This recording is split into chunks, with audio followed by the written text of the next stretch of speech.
देवभूमि में पहाड़ खोदकर रास्ता बनाने में जुटे ग्रामीण। महिलाओं ने खोदे पहाड़, पुरुषों ने सिर पर उठाए पत्थर।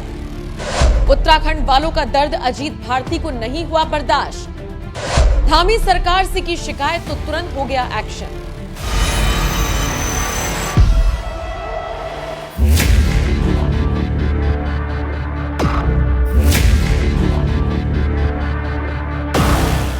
नमस्कार, आप देख रहे हैं एनएमएफ न्यूज। आपके साथ मैं हूं नम्रता चौधरी। पहाड़ों पर बसे देवभूमि उत्तराखंड में आज भी कई ऐसे इलाके हैं जहां लोगों के पास आने जाने के लिए रास्ते का अभाव है। एक ऐसा ही इलाका है टिहरी गढ़वाल में देवलसारी महादेव क्षेत्र, जहां ऐतिहासिक मंदिर होने के साथ साथ एक आबादी वाला क्षेत्र भी है। और सबसे बड़ी बात यह है कि यहां तक पहुंचने के लिए बहुत ही दुर्गम रास्ते हैं, जिसे समतल और आने जाने लायक बनाने के लिए कुछ महिलाएं और बुजुर्ग खुद ही पहाड़ खोदने में जुट गए। महिलाएं जहां फावड़ा चलाकर पहाड़ काटने में लगी रहीं, तो वहीं बुजुर्ग सिर पर पत्थर रखकर मलबा हटाने में जुटे रहे।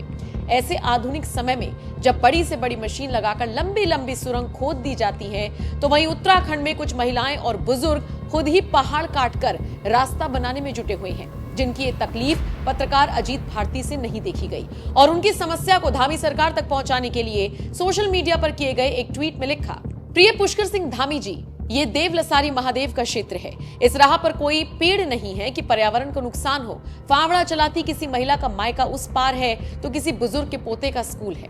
आपको पता है कि ये जीवन कितना दुष्कर है। सरकार यहाँ सड़क नहीं ला पाई। विमल नौटियाल जैसे युवा आपके लोगों तक पीड़ा पहुंचाते रहे, लेकिन ये ओडारसू बंगसील संपर्क मार्ग है। परिणाम आपके सामने है कि एक तरफ नरेंद्र मोदी जी की बुलेट ट्रेन योजना है, जहां आधुनिक उपकरणों से काम चल रहा है, तो वहीं दूसरी तरफ ये हमारी माँ, बहन, पिता और दादा हैं जो अपने हाथों से मिट्टी पत्थर खोदकर सर पर बोल्डर रखकर रास्ता खुद ही बना रही हैं। उत्तराखंड बीजेपी से अनुरोध है कि इस पर ध्यान दें। उत्तराखंड सरकार से विनती है कि स्थानीय एनजीओ के बिके हुए लोगों से रिपोर्ट लेने की जगह किसी को उस जगह पर भेजकर ही सुन ले कि क्या स्थिति है। पत्रकार अजीत भारती ने देवलसारी महादेव इलाके में सड़क की समस्या को जोर शोर से उठाया, तो राज्य की धामी सरकार तुरंत एक्शन में आ गई और उनकी शिकायतों को संज्ञान में लेते हुए बताया कि सघन वन भूमि पहाड़ी ढलान के साथ एक के ऊपर एक भुजाओं वाली खड़ी पहाड़ी ढलान पर विचार करते हुए यहां भौगोलिक रूप से सड़क नहीं बनाई जा सकती।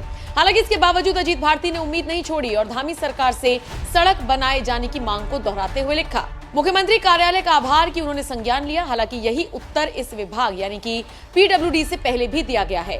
समस्या यह है कि इस तर्क से चलें तो 80% चट्टानी क्षेत्र वाले इस राज्य में कहीं भी सड़क नहीं होनी चाहिए। अंग्रेजों ने 100 वर्ष पहले कम संसाधनों में पक्की सड़कें बनवा दी और यहाँ 1 किलोमीटर सड़क के लिए इंजीनियर साहब ये कह रहे हैं कि जियोलॉजिकल सर्वे की रिपोर्ट नकारात्मक है। सरकारी अधिकारियों को लताड़ने के साथ ही पत्रकार अजीत भारती ने सीएम धामी से उम्मीद जताते हुए कहा, सीएम पुष्कर सिंह धामी जी से आशा है कि नई निविदा के खुलने पर यह कार्य हो जाएगा। उनके संज्ञान में ये बात है और आचार संहिता हटते ही इस पर कार्य होगा, ऐसा आश्वासन आया है। वस्तुतः इस पूरे क्षेत्र में स्थानीय प्रवास और पर्यटन की बहुत अच्छी संभावनाएं हैं, केवल इसे कुछ अधिकारियों के कारण वंचित रखा गया है। जिस सड़क के बारे में पत्रकार अजीत भारती लगातार गुहार लगा रही है, वो सड़क दरअसल देवलसारी महादेव मंदिर को भी जोड़ती है, जो स्थानीय लोगों के लिए आस्था का एक बड़ा केंद्र है। देवलसारी रेंज में खूबसूरत से देवदार के पेड़ों के जंगल के बीच स्थित ये मंदिर इसलिए प्रसिद्ध है क्योंकि ये देश का एकमात्र ऐसा मंदिर है जहां भगवान शिव के शिवलिंग की पूरी परिक्रमा की जाती है। इस मंदिर के बारे में ऐसा कहा जाता है कि जिस जगह पर शिवलिंग है उसके चारों ओर जलहरी नहीं बनी हुई। ये वो हिस्सा होता है जहां से शिवलिंग पर चढ़ाए जाने वाला दूध या जल निकलता है, लेकिन देवलसारी मंदिर में जलहरी ना होने की वजह से इस मंदिर की पूरी परिक्रमा की जाती है। जहां ये पौराणिक मंदिर है, उसी इलाके में सड़क को लेकर अजीत भारती ने धामी सरकार से गुहार लगाई और ये उम्मीद भी है कि धामी सरकार सड़क बनवा कर ही रहेगी। बहरहाल इस पूरे मामले पर आपका क्या कहना है, अपनी राय हमें कमेंट कर जरूर बताएं।